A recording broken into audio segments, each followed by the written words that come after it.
How's it going, everybody? It's Jamie here from Flow State. In this video, I'm going to be showing you a feature that exists within ServiceM8 that is going to help you make sure that you're quoting right from the offset, but it's also going to help you keep track of how much profit is left in this job as the project continues. Now, this is a feature that not many people are making use of within the system. It's not a feature that I made use of when I was running my own business, but now that I know it's there and how it works, I definitely would have been making use of this feature.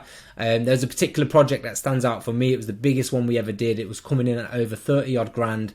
But by the end of this project, it just dragged on and on and on to a point where, you know, we were literally losing money on this job to try and get it over the line. But if I had this in place, then I would have been able to have stayed on top of it, and that would never have happened.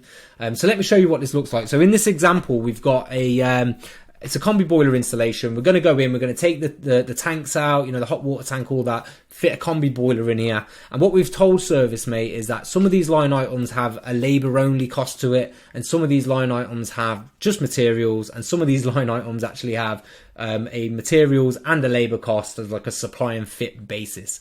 So from all of that, because we've told ServiceM8 what the costs are from a materials perspective, ServiceM8 has calculated that there's £2,208 or £6 in this job. So obviously this project happens, and in this scenario we'll say that it's a 2.5 day job. There's been a couple of engineers on there for a couple of days, and you know, these engineers are going to be pressing buttons in the app to say that they're traveling to the job and that they are on this job.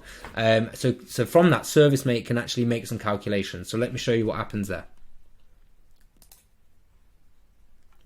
So based on all of that tracking information, we can see that there's been 2 engineers, like I said, and they've been there for 8 hours, each of them for 2 days, and one of them's gone back on the last day for 4 hours just to get everything finished off. Now, behind the scenes, what we've told ServiceM8 is that these particular engineers have a specific cost to the business. So with that, you could have it literally just to be their salary, but of course, there are other costs that you want to factor in. You know, the more accurate you are and the more in depth you are with this, the more accurate this report is going to be at the end of it.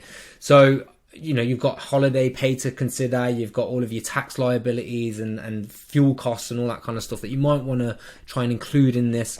But basically, behind the scenes, I've told ServiceM8 that a cost to our business for these engineers to be on site is £35 an hour.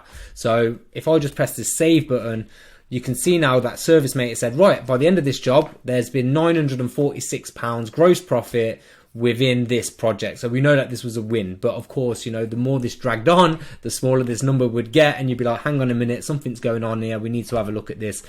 What you can then do is, if there's additional time that's been going on with this job that you haven't actually accounted for, you just press this plus button and that time will get allocated to this quote invoice area, so that the bill is adjusted to suit the additional time that has been spent on this particular project. So just think of all of them projects where you've had your finger in the air thinking, oh, I think we're about right. By the end of it, you don't really know if you are. Just imagine how much of a difference having this feature would have been if you were making use of it. Now, just so you know, if you're using ServiceM8, this particular, the things that are going on behind the scenes here is part of one of the higher packages, which starts at about £119 a month. But to have this information is invaluable. Like, you know, if you make an adjustment and actually save yourself a couple of £100 by making a mistake, it's paid for itself, hasn't it? You know, so I just wanted to show this because I can see that not many people are making use of this feature. So if you want to make use of it, make sure you get onto the right package and turn the add-on on, and you know, get it all put in place and have that information. So thanks for watching the video. Hopefully you found it useful. If you get stuck, you know where I am. Cheers.